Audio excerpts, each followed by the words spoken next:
Memulai cerita tentang Paolo Maldini sepertinya tak akan benar-benar berguna. Karena sejatinya tidak dijelaskan pun semua tahu siapa sosok berkarisma asal Italia ini. Namun begitu, mengulas kembali cerita sang legenda selalu memberikan kebahagiaan tersendiri. Dalam bentuk apapun, kemasan narasi yang menjelaskan tentang betapa agungnya sosok legendaris ini akan selalu membuat siapapun merasa terinspirasi. Paolo Maldini mewakili segala lini catatan sejarah yang menggambarkan sosok paling dicintai, setia, berprestasi, punya skill tinggi, selalu dihormati serta mampu menjadi pemimpin sejati, menjadi bukti bahwa Maldini memanglah sosok panutan yang kita cari. Paolo Maldini mewarisi sosok karismatik bernama Cesare Maldini.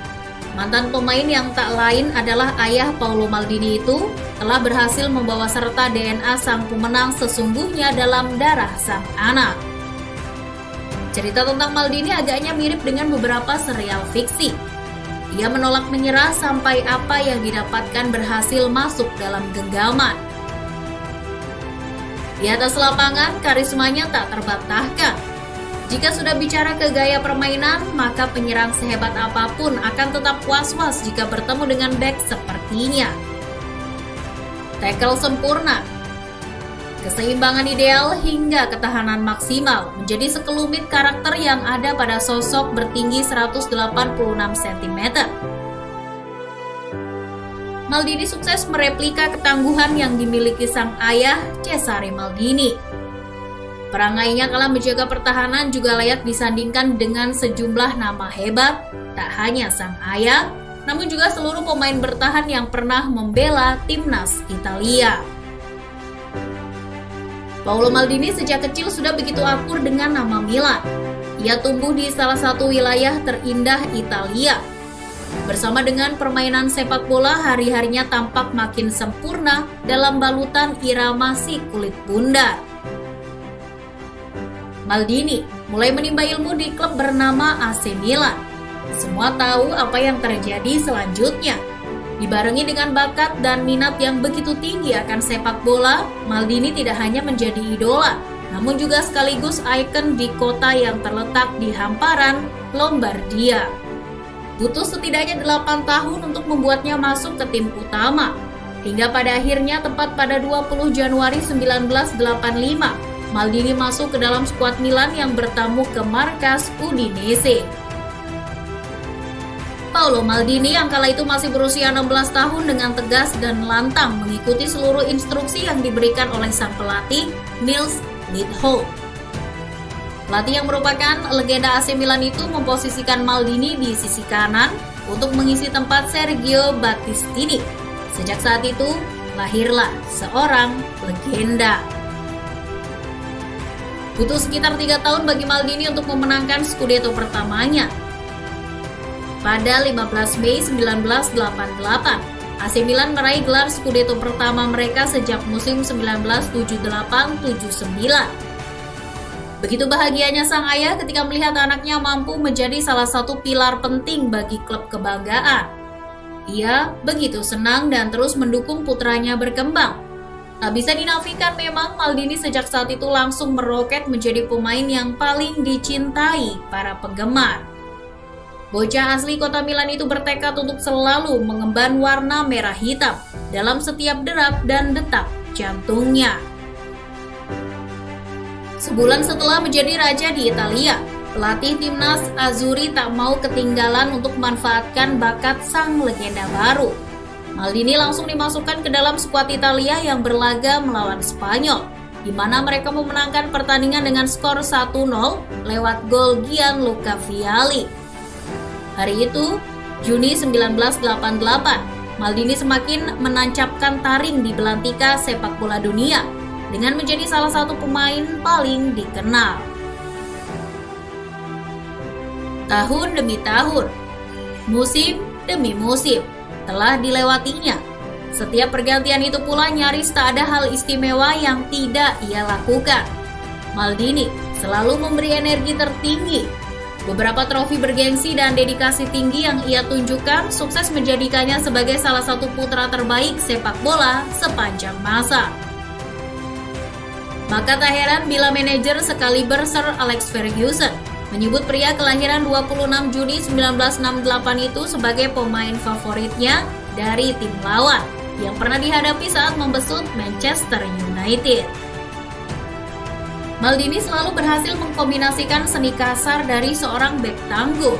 Meski beberapa kali menjatuhkan lawan, dalam waktu 90 menit lamanya nyaris tidak ada bagian celananya yang dibuat kotor oleh rumput lapangan.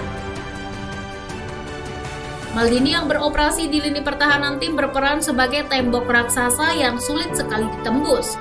Ia sudah beberapa kali berduet dengan sejumlah nama dunia. Setiap pemain yang merasakan tampil di sampingnya akan selalu menaruh hormat pada caranya mengambil bola. Maldini yang menjadi kapten AC Milan dan timnas Italia sukses mengatur barikade pertahanan tim menjadi koloni sempurna untuk menghalau serangan lawan. Dibekali dengan segudang filosofi bertahan, kita tentu tidak boleh mengabaikan pengalaman yang ia miliki. Ia beberapa kali mendapat sanjungan dari sejumlah bek ternama, utamanya dari Carlos Puyol dan Ronaldo Nazario de Lima. Puyol menjadikannya sebagai panutan dalam bertahan. Legenda asal negeri Matador selalu menaruh Maldini dalam daftar pemain yang ia agungkan. Lalu untuk Ronaldo Il Fenomeno, penyerang yang kita kenal ganas di depan gawang itu juga tak menampik skill bertahan yang dimiliki Maldini.